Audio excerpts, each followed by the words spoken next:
Génie Congo, Doudou Montiri, qui vous retrouve avec deux tendances. Il y a le pouvoir, il y a aussi l'opposition. Bon, c'est pas. Mais ce sont des analystes, il n'y a pas de tendances, excusez-moi, il faut être clair.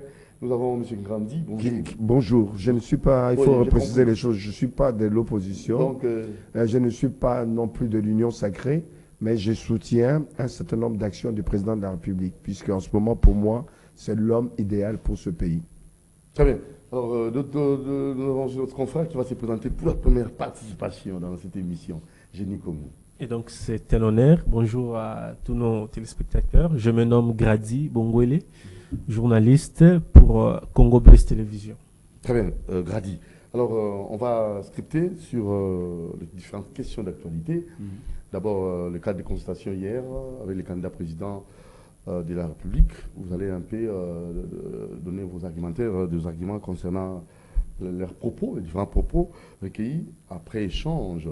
Alors, on va vous donner d'abord l'occasion, c'est pas M. Grandi, de pouvoir aussi faire quelques analyses sur le propos de Félix Tshisekedi, le président de la République, bien que candidat aux élections de 2023, et Fayoulou, le président de la CENI, et pourquoi pas aussi d'autres candidats à président de la République.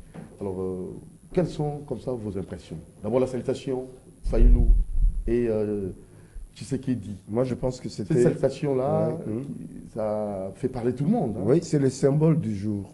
Et ça va dans le sens de ce qu'a recherché Kadima, le président de la CENI.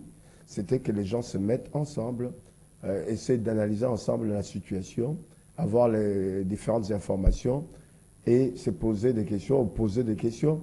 Et tout ça a été symbolisé par cette poignée de main entre le président de la République, qui était là pas en tant que président de la République, en tant que citoyen, qui est candidat aux élections futures. Moi, je pense que l'image qu'on gardera, c'est celui-là, c'est celle-là plutôt, mais on aimerait aussi que dans la pratique, c'est-à-dire au-delà des deux chefs des rangs ou des deux camps, que nos populations suivent cet exemple, qu'on aille aux élections de manière pacifique. Mais au niveau de contenu, des échanges qu'il y a eu au niveau des formations et autres, mais il n'y avait rien de nouveau au niveau du ciel. Les uns et les autres ont tenu des propos qu'on connaissait, qu'on savait avant, bien avant. Mais je pense qu'au sortir de ces concertations, il y en a qui vont essayer de changer les fusils d'épaule et faire en sorte qu'on trouve un compromis acceptable. Voilà. Notre confrère Grandi, oui. Ok, je crois, mon très cher, c'est un amoureux, plus que même Karine Bébé. Voilà, on entend le micro, il n'est pas là, il est toujours plongé dans son téléphone. Ok, d'accord. Comme si c'est vraiment la première fois. Il faut avoir un téléphone, hein, au type de la commune, il faut pas absolument rien. Garder peut-être le doigt appuyé. Ok, on y va évoluer. Il faut garder d'avoir aussi son... Il peut y avoir confusion entre Grandi et Grandi. Parce que les noms, il y a presque la même chose. Grandi. Oui, oui.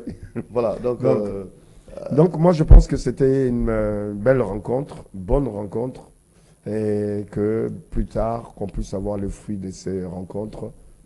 C'est une forme de dialogue, hein. Ce n'est pas le dialogue en tant que tel que beaucoup le recommandaient, le souhaitaient, mais c'était plutôt une rencontre entre citoyens de ce pays, et ça s'est passé normalement. J'espère et j'estime que c'était un pas. Un bon pas positif. Merci. Je laisse le micro à Gandhi. Gandhi et Grandi. Ouais. Ok, Monsieur Doudou, vous savez, lorsque j'ai vu cette poignée de main entre Félix Tshisekedi et Martin Fayoulou, je pensais à une des citations de Vital Kamerhe qui a toujours dit que l'Afrique doit aimer l'Afrique et que le Congo doit aimer le Congo. Et donc, c'est une image qui va rester dans les annales, mais on ne doit pas se limiter seulement à des salutations. Voyez, on doit parler Congo, on doit parler développement, on doit se mettre ensemble pour faire en sorte que le pays aille de l'avant. Saluer, on peut comprendre dans une certaine mesure parce que Fayoulou était assis à côté du président et qu'il était tout à fait normal qu'il puisse les saluer, mais je crois que ça ne doit pas se limiter seulement à ça. Il faut maintenant se mettre ensemble. Kadima l'a déjà fait parce qu'il faut dire que ces cadres de concertation n'étaient pas légaux ou n'est pas légal. Donc c'est une initiative de la CENI. Et si Kadima arrive à réunir les parties prenantes au processus électoral, je crois que nous tous, nous sommes aussi capables de le faire en sorte que le pays puisse aller de l'avant. Encore une fois, c'est une belle initiative que nous louons et que nous croyons, c'est une occasion pour nous de croire encore à nos politiques et nous pensons que le meilleur est vraiment à venir. Alors, s'agissant de leurs propos, le message des différents candidats président de la République au sortir de cet échange, je ne sais pas, sceptons un peu, hein, il y a d'abord le président de la CENI, sa façon de conclure, il y aura réellement des élections ou il nous cache quelque chose? Ben, je crois qu'à ce stade, Kadima n'a pas raison de cacher quelque chose parce que dans quelques jours, c'est la Sur le plan campagne. logistique, est-ce que tout est prêt? Sur le plan logistique, il dit que tout n'est pas prêt parce qu'il y a des machines qui sont encore à Séoul et qu'elles doivent être, n'est-ce pas, ramenées ici au Congo. Et il dit encore que la CENI attend 300 millions de la part du gouvernement. Et donc, toutes ces contraintes, d'après Kadima, ne sont pas de nature à reporter les élections. Et donc, nous croyons encore en ce qu'il dit parce que lui-même dit qu'il y a des contraintes, mais elles ne sont pas de nature à reporter des élections. Ça, je crois que c'est une bonne chose. Et l'autre discours, c'est celui du président de la République qui a interpellé la CENI parce qu'aujourd'hui, pour aller chercher le duplicata, il faut payer quelque chose aux agents de la CENI. Et je crois que ce n'est pas une bonne chose, hormis le propos du président de la République. Il y a l'intervention que je trouve magistrale, c'est celle de Délice Sanga. Mais Martin Fayoulou a un tout petit peu extrapolé parce que vous ne pouvez pas abuser de la confiance de la CENI. Parce que si vous êtes venu dans ce cadre de concertation, c'est vrai, c'est parce que vous êtes partie prenante à l'élection, mais ce n'est pas légal. Et donc, l'initiative est venue de la CENI parce que la CENI sait très bien que le travail qui est là-bas n'est pas parfait et qu'elle est perméable à toutes les critiques, elle est perméable à toutes les observations. Donc, Fayoulou devrait tout simplement dire ce qu'il a constaté comme faillite plutôt que de qualifier la classe électorale qu'on lui a donné des torchons, plutôt que de dire tout ce qu'il a dit. Mais je le comprends, je me demande, est-ce que c'est l'école qu'il a formée, l'opposition qu'il fait, c'est d'être farouche à telle enseigne qu'il se permette de critiquer farouchement le travail de la CENI? Je ne pense pas. On peut être opposant, mais tout en restant silencieux, tout en faisant des analyses objectives, susceptibles d'aider le développement de la nation plutôt que de se livrer à des insultes, à des parjures qui ne valent pas la peine. Et votre réaction, M. Ngandi? Oui, on est habitué, c'est pas seulement ici en République démocratique du Congo, de par le monde, quand il y a en présence des gens qui sont au pouvoir et ceux qui sont de l'opposition, on est habitué à avoir par moment des diatribes lancées d'un côté pour l'autre côté. Les diatribes de M. Fayoulou, on est habitué. Il faut qu'il soit présent. Pour être présent, il a choisi cette voie-là, qui n'est peut-être pas une voie à soutenir pour notre pays, pour l'évolution politique de notre pays, mais c'est sa personnalité. Puisque sorti de cette personnalité, sorti des propos qu'il a toujours tenus, qui sont presque les mêmes du début jusqu'à la fin, est-ce que Fayoulou existera encore? Je pense que c'est son marché. Il a choisi ce champ-là pour pouvoir rester audible, lisible. Sinon, Fayoulou serait un homme du passé. Il est déjà l'homme du passé, mais il faut qu'il aille jusqu'à sa propre, du moins, pas une mort politique normale, puisqu'il tend vers la mort politique. Après les élections, j'ai bien peur que Fayoulou n'existe plus, puisque Fayoulou aurait pu, lors de ces élections à venir, ne pas être le premier sur la liste, donc président de la République, mais il pouvait se retrancher sur un poste de député. Vu qu'il ne s'était pas aligné par rapport à ça, c'est ce qui me fait dire aujourd'hui que Fayoulou est en train de passer ses dernières heures au niveau de la politique, au niveau de premier rang, de première catégorie. Puisque demain, il ne sera pas élu président de la République, à moins d'un miracle. Demain, il ne sera pas député puisqu'il ne s'est pas inscrit. Et il va être nommé peut-être PDG d'une société par le président de la République pour le remercier du fait qu'il s'est battu, c'est un ancien combattant proche de l'UDPS, et ensuite dans l'union qu'ils avaient à Genval pour choisir un candidat commun, etc. Mais sinon, politiquement, il ne deviendra ni président de la République, ni Premier ministre, encore moins ministre du gouvernement. Mais c'est fini, il va reprendre les affaires. Donc, ces propos n'engagent que lui. Je pense que maintenant, il y a les doutes, même au sein même de son parti politique. Ça pose un problème. Voilà, l'absence remarquable de Moïse Katumbi. Et cela est dû à quoi, selon vous, Grandi? Bon, en principe, il devrait d'abord être présent pour présenter son programme de gouvernance, mais Christian Mwando, son représentant, nous a dit qu'il est absent pour des raisons d'État. Pour des raisons d'État, qu'est-ce qu'on attend par raison d'État? On ne sait pas, c'est seulement lui-même Katumbi qui le sait. Mais bon, puisqu'il n'habite pas à Kinshasa, il est à Lubumbashi, on peut toutefois comprendre son absence à ces cadres de concertation, mais j'aurais voulu qu'il soit, n'est-ce pas, présent pour nous présenter son programme de gouvernance. Malheureusement, il n'est pas venu. Bon, certaines personnes pensent qu'il ne devrait pas être en mesure de bien expliquer son programme. Bon, libre à eux, mais je crois qu'il devrait absolument être là. Et il y a lui, mais aussi le prix Nobel de la paix, Dr Denis Mukwege, qui se sont absentés. Mais de toutefois, la CENI a dit que vu que le code de bonne conduite n'a pas été signé, on va encore rappeler les parties prenantes au processus pour cette fois-ci les convaincre à le signer. Et je crois que Moïse Katumbi et Denis Mukwege seront là. Monsieur Gandhi? Oui. Moi j'ai dit, l'absence, ce sont des signes, hein, en fait, annonciateurs. Comment ça? Mais les absences de Mukwege, les absences de Katumbi, mais ce sont des signes annonciateurs du fait qu'on dirait qu'ils ne croient pas à ce qu'ils veulent. Et pour les candidats qui n'ont pas pu parler, qui n'ont donné aucune position, aucune précision, aucun point de vue, juste après cette rencontre. Non, mais ça direz-vous de ces candidats? Ces candidats, pour moi, ce ne sont pas des candidats. Ils sont venus là pour leur publicité, alors que non seulement qu'ils n'ont rien à dire, s'ils n'ont rien à dire, donc ils n'auront rien à proposer au peuple congolais en matière de projet. Et si on doit encore revoir des gens à la tête du pays, les gens aphones, qui ne parlent pas, qui n'ont pas de voix, mais ce ne sont pas des gens capables de pouvoir gérer ce pays et communiquer avec la population, communiquer avec l'extérieur. Mais c'est des gens, pour moi, qui se sont plus ou moins éliminés d'avance avant les vraies hostilités. Et les absents? Mais les absents, je vous l'ai dit, Mukwege, face à ces grosses pointures, Mukwege serait un nain. C'est un vierge, il est vierge au niveau de la politique. Donc moi, Mukwege, c'était une erreur. Moi, à l'époque, j'avais conseillé à ses partisans de ne pas trop le pousser à la potence. C'est quelqu'un qui a réussi au niveau de ce qu'il fait à l'Est, et encore plus qu'il y a la guerre. Mais dans quelques 6 mois ou 12 mois à venir, on peut arriver à éradiquer tous ces groupuscules. Il n'y aura peut-être pas la guerre, il va se spécialiser pour autre chose. Donc Mukwege éliminé.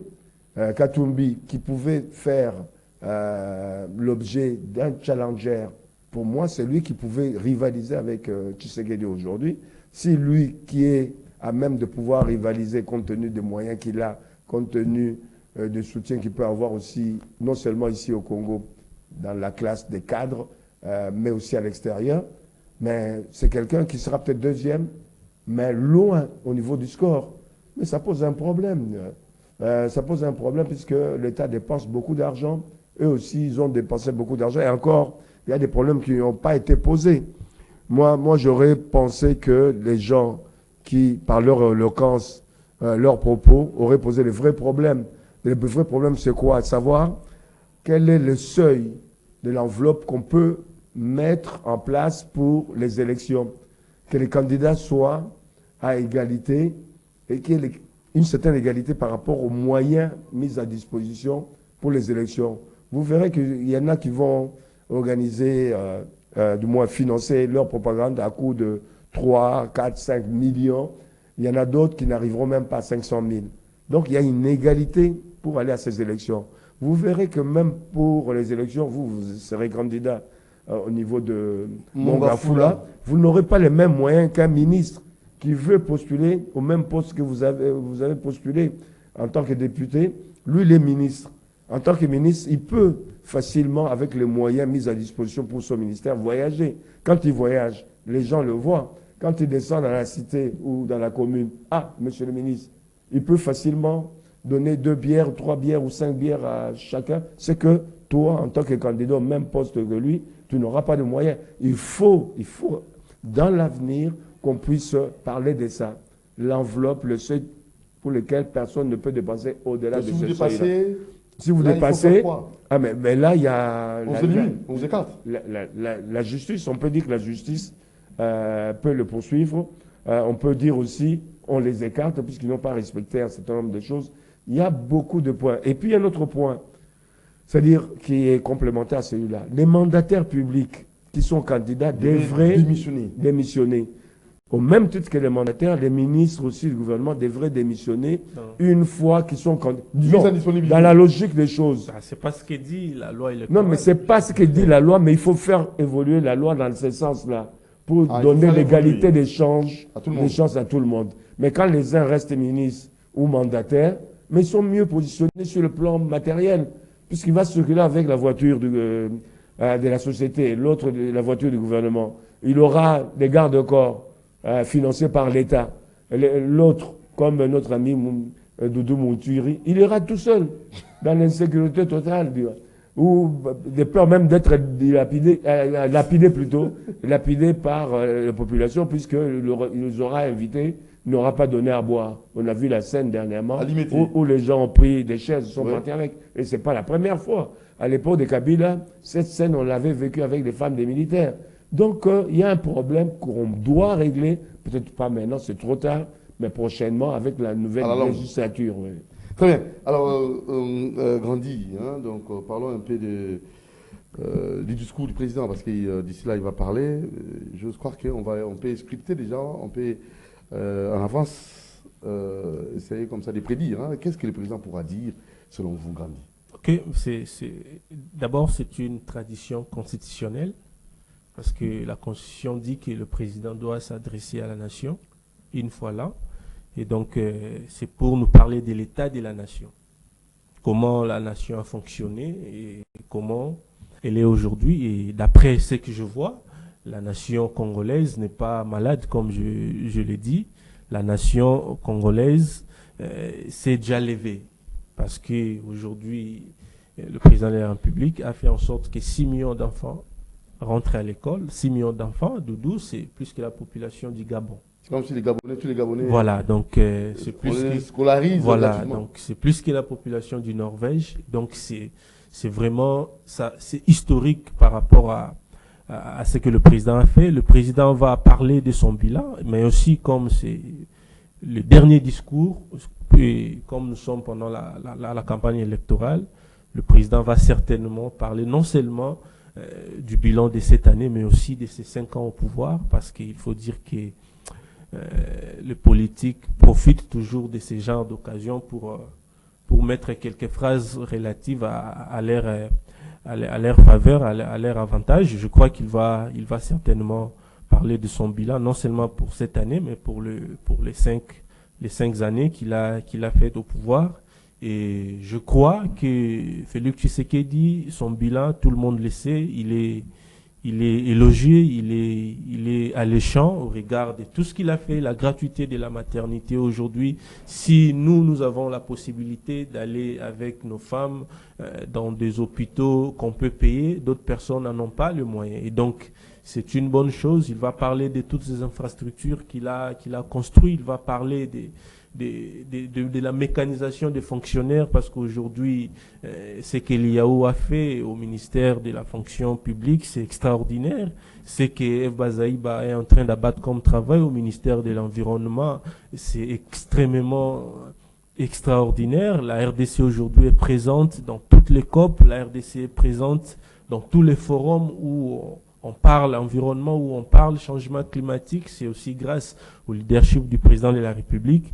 Et donc, c'est un discours, pour moi, un discours de l'espoir, un discours qui va redonner encore l'espoir pour le peuple congolais. Et nous pensons qu'il va se passer dans de bonnes conditions. Et vous croyez que vraiment, tout ce que vous avez dressé comme bilan, c'est vraiment un bilan élogieux?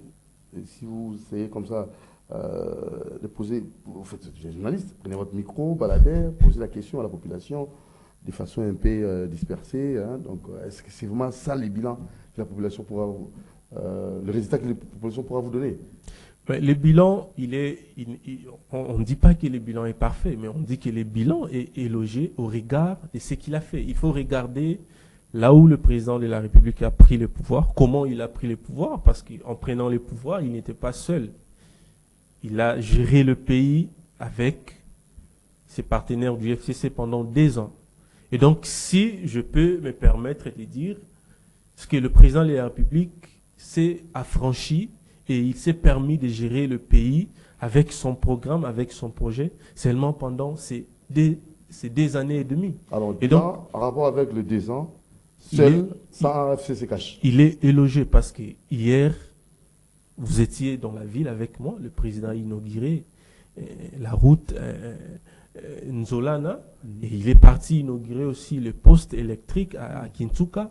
Il a inauguré les bâtiments de l'INBTP. Et donc, vous voyez que c'est un Fachi qui est dynamique. Donc, dans très peu de temps, beaucoup de réalisations. Voilà, c'est on s'est dit à quoi? Parce que vous pouvez faire 18 ans, 30 ans au pouvoir, aucune réalisation, des réalisations qui ne sont pas vraiment des réalisations minimes et concrètes en rapport avec les timings qu'on vous a donnés pour gérer les pays. Alors, pourquoi est-ce que nous, 32 ans, 60 ans après les élections, parce qu'on peut aussi analyser, hein, Génie Congo, ce sont les analyses qu'on fait 63 ans après, nous, en tant que tels, qu'est-ce que nous pouvons faire pour remonter un peu, développer notre pays, pour qu'il y ait de la sincère il faut simplement se ranger derrière ceux qui veulent voir le Congo être développé.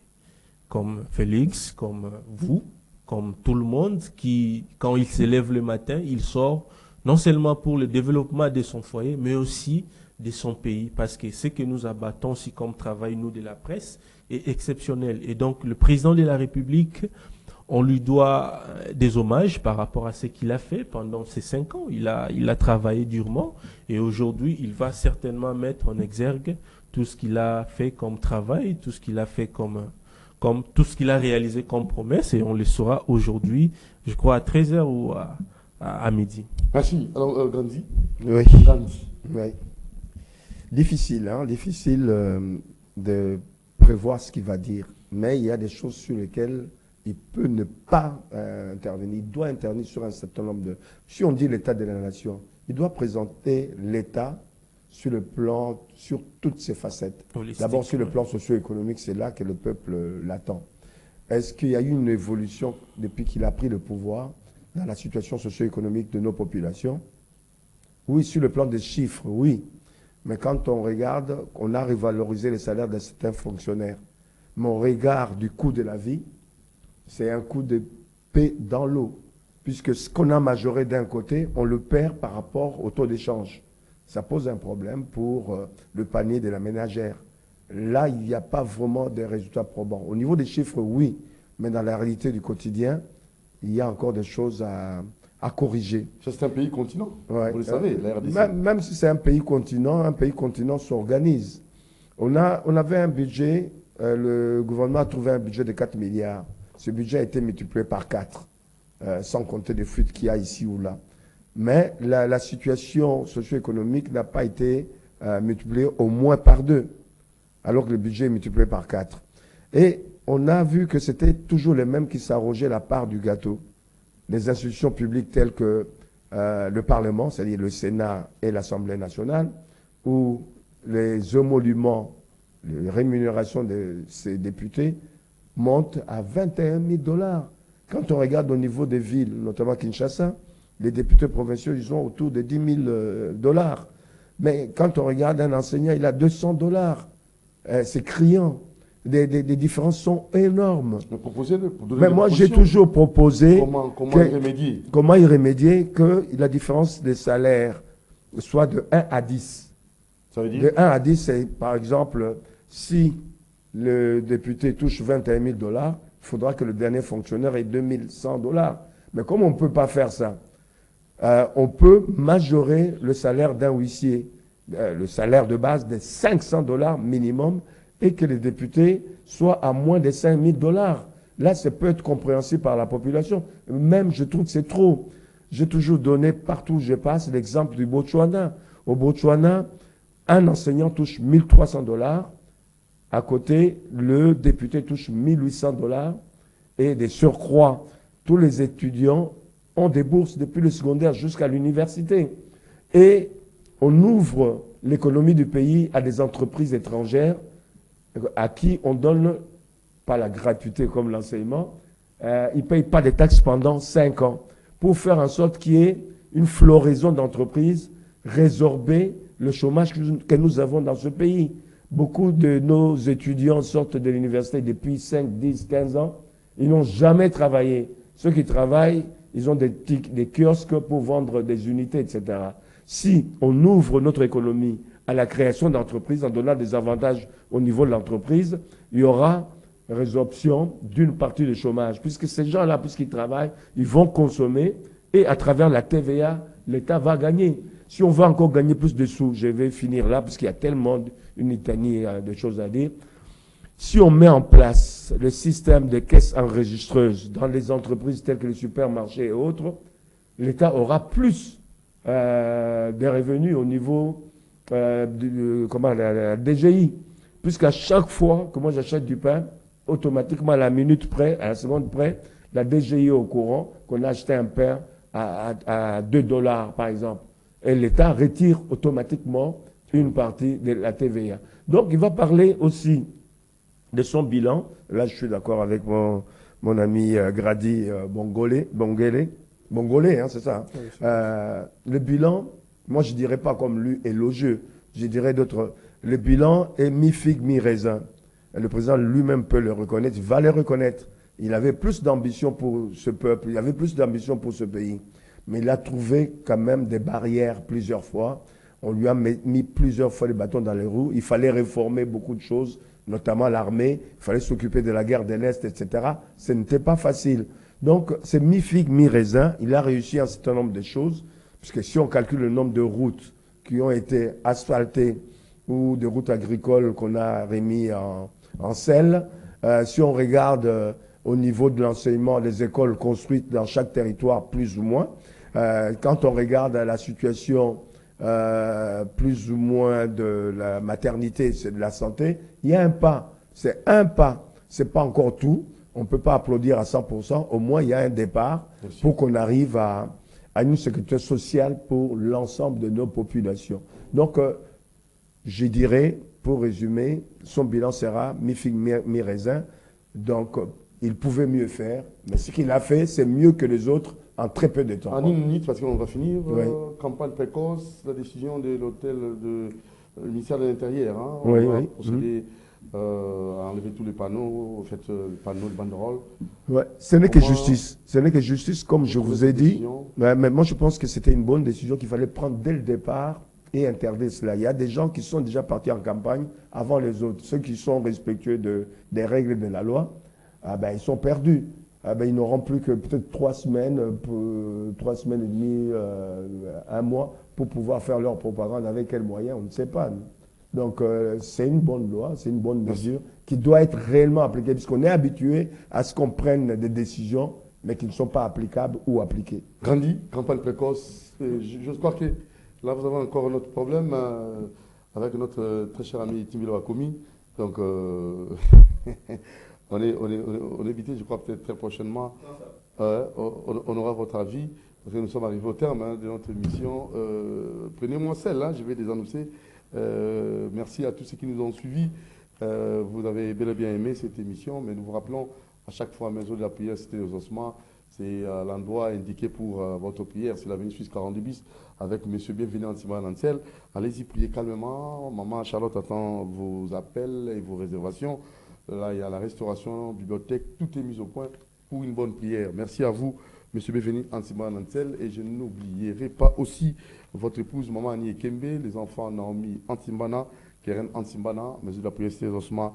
C'est les cadres idéal pour une bonne prière. Et pourquoi pas aussi saluer monsieur son excellence Florent Chiba des Brazzaville. Bien des bonnes choses à vous et à tout votre staff. Je vois Moran Zambé, Madzou, bien des bonnes choses à vous. Et j'ai fini en saluant le grand monsieur Kouba depuis Bichingobila. Et pourquoi pas aussi pourquoi pas aussi les grands changeurs, trésor Bembemba. Salutations à vous depuis Bichingo Bila. Coupa Bakulaire, Aminata Coupa Bakulaire, staff Aminata Bakulaire. Nous sommes à Capella. Salutations à vous, Maman Élisée, Aminata Bakulaire. Vous nous suivez très régulièrement et merci pour votre fidélité. Donc, staff Copa Bakulaire, salutations à vous.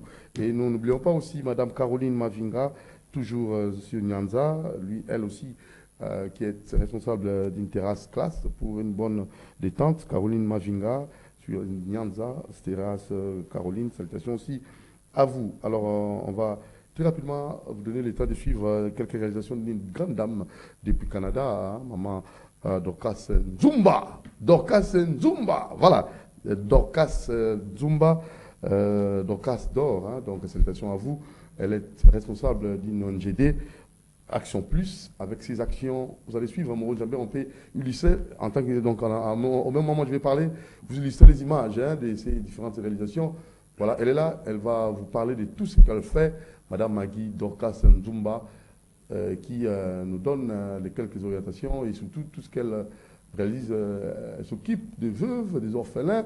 Et cette dame demande aussi votre appui. Vous devez nécessairement soutenir cette initiative, la marginalisation de la veuve, pas la belle famille, la discrimination, tout ça. Elle dit non, niet, parce qu'elle est là pour soutenir, elle défend le veuve, tous ceux qui ont des problèmes, et pourquoi pas aussi, cette fois-ci, les projets, programmes, elle nous donne ça clairement. Cette dame, elle est parmi les jeunes dames qu'on doit soutenir. Vous savez, quand la femme s'élève, c'est vraiment une sorte de bénédiction pour une nation. Donc, nous vous encourageons, Madame Dorcas Nzumba, Dorcas d'or, pour cette initiative. Et vous allez aussi avoir de notre part cette sorte de partenariat. Nous allons soutenir aussi vos initiatives parce que ça va dans les cadres des personnes désœuvrées et surtout qui n'ont absolument rien. Madame Dorcas Nzumba, elle est là. Centre de formation, remise des brevets, salon de coiffure, esthétique. Vous pouvez envoyer vos enfants apprendre gratuitement. Et cette dame a mis à la disposition des veuves ces cadres de formation sans payer quoi que ce soit. Donc vous allez apprendre le make-up, tout ça, sans payer quoi que ce soit. Madame Dorcas Nzumba, coup de chapeau à vous, ONGD Action Plus, que Dieu puisse vous bénir. Psaume 41:2, heureux celui qui s'intéresse aux pauvres, au jour du malheur, l'Éternel les délivre. Coup de chapeau à vous, Action Plus, go, courage, beaucoup de flair, allez-y. Allez de l'avant, madame. Alors, merci à vous qui nous avez suivis, Moranzambe, avec Moranzambe, ça va de pair. Et Alain Kabungo, pourquoi pas aussi Timila commune niveau Peso, je vois là, je suis à Tunga, Kif, merci. À nos invités, M. Ngrandi et M.